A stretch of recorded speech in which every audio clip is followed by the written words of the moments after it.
On this episode, I'm going to be showing you how to fix these bubbling and peeling paint. This one is located on my outside trim, so stay tuned.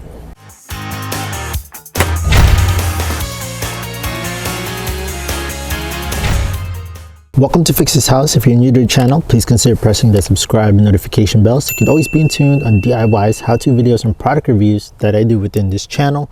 So you're probably wondering what causes these bubbling and peeling paint. Well, there are three main reasons. One, moisture seeps into the wood. Right here, we got an open area right there and probably under here. And over time, that moisture gets in there and starts flaking off that paint. Or there was improper prep. It wasn't primed, it wasn't sanded, so that was causing that to peel. And another reason is because of low quality or the wrong paint that was used. But let's go look at the other areas that are bubbling as well. That's bubbling, and we got some peeling on that side too. This tool comes in very handy. All the tools that I use in this video, I'll leave it in the description down below, but this is the one I use for scraping. So yeah, look at that. Chip that.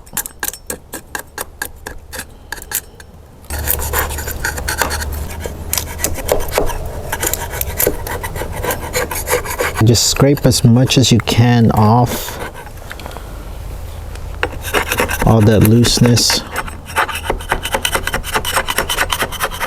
Scrape as much as you can.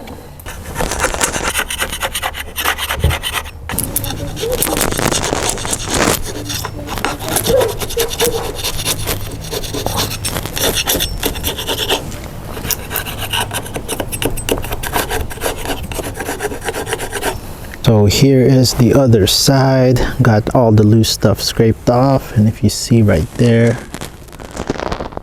I got some right there too. So now I'm gonna scuff up the surface area. What I'm gonna be doing is I'm gonna be using my orbital sander.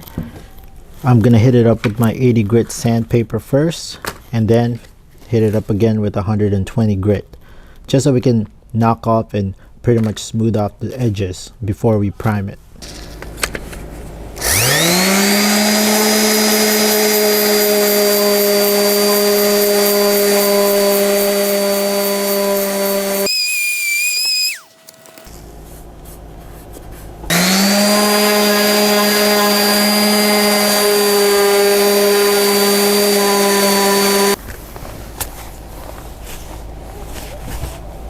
Now that I got that corner sanded, that portion, that little area, and that other corner sanded down, usually if this is a big area, I wouldn't paint the whole thing. But since this is just the trim, the casing of this garage door, I might as well just sand the whole thing. Since this is a tiny little area, I might as well rough up all the rest of the trims and then repaint the whole trim itself, since this is just a small area. But typically if you're gonna do the sidings, for example, you're gonna just do one patch. Well, I'm only gonna prime those areas right there, and I'm just gonna scuff the rest with a light sand of the 120 orbital.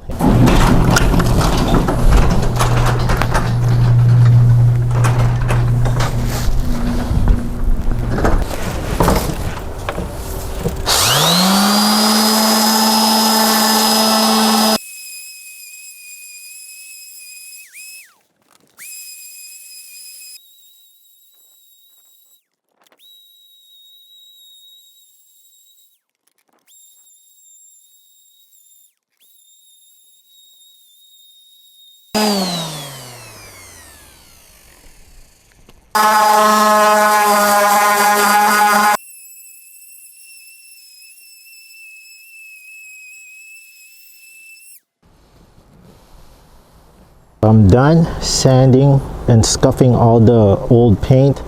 So it's a good thing that I actually went over that old paint, because some of the areas that I thought wasn't loose, when I went over it with the sander, the orbital sander, some of them started flaking off too. So now that I did that, I found out that there were more loose paint in the area. Next thing we're gonna do now is we're gonna clean off the surface area with a towel, and yeah, just make sure that it is dust free before we start applying the primer. So what I'm doing now is I'm actually wiping everything out, clean area for the paint to stick and it doesn't peel over time.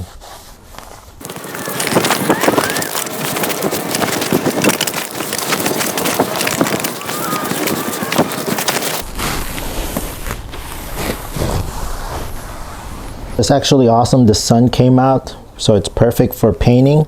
What I'm gonna use is this cover stain by Zenther. This is an oil-based interior and exterior primer. Okay, so this is a stain block. I'll leave this on the description down below if you're interested in all the tools that I use on this video. This is by Rust-Oleum.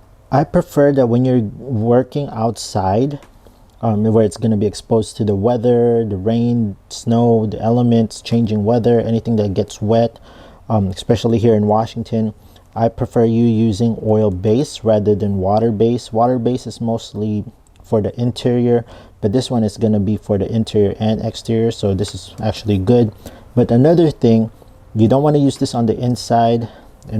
That's just my opinion when it's oil based, because the VOCs, which is the volatile organic compounds, again, that's the volatile organic compounds, which is, just to make it short and straight to the point, VOCs, you don't want to be breathing that stuff, especially if I have kids inside. I don't want to use an oil based primer or paint that has high VOCs, just so, yeah, it's not good for your health.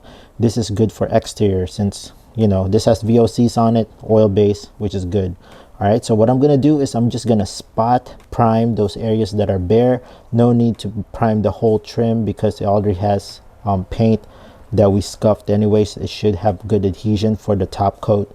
But yeah, let's prep this up. I'm just gonna apply it with this 2-inch paintbrush. You can get this for cheap.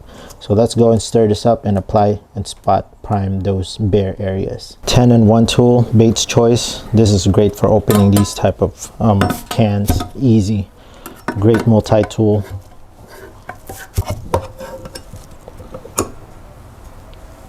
Using this to stir it up. Apply a good coat. Now it's okay if you get primer on the existing paint. No harm over there, because it's gonna get painted over anyways with your top coat. About 2 to 3 coats of this should be good.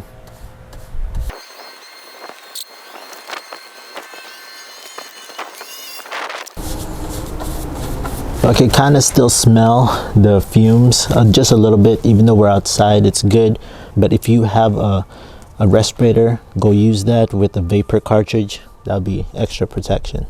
Another reason why we use primers is so that we can seal the stains on the wood so it doesn't seep through, and it gives great adhesion for the paint. Okay, so it'll make sure that you have that nice smooth surface for painting, because when this dries, we're gonna scuff it just a little bit, not enough so that we can take out the primer. Just scuff it just a little bit so that when we put the top coat on, we can have that nice adhesion and smooth surface for the top coat.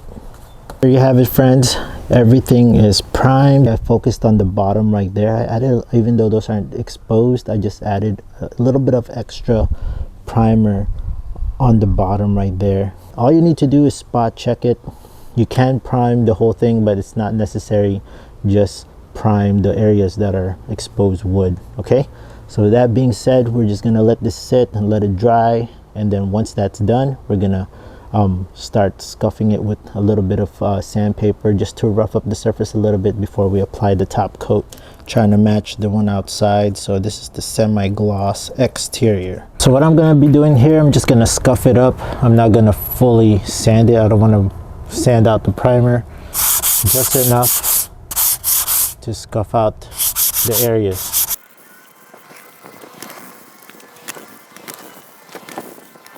Clean up all the dust. So it's totally up to you what you want to use. You can use a paintbrush. For me, I'm just going to be using a roller, just so that I can have that spray look. Yeah, this needs to get stirred up.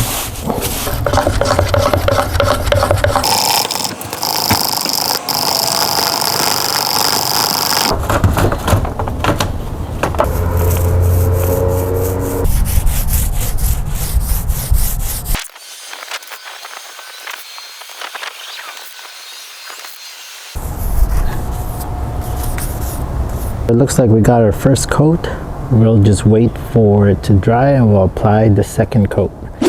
Well friends, that's pretty much all it. I got the second coat on and it looks way better than it looked before. Matches well with the garage door. No more flaking ugly paint on the trim. So friends, here is the final result. It is looking really nice and smooth. I can't be any more happier. It turned out nice and clean. No more those nasty chips and cracks. So friends, hopefully you found value and you learned something on this video today. If you did, please press that big thumbs up, press the subscribe notification bell, and I'll see you friends on the next how to DIY video. All right friends, thank you so much.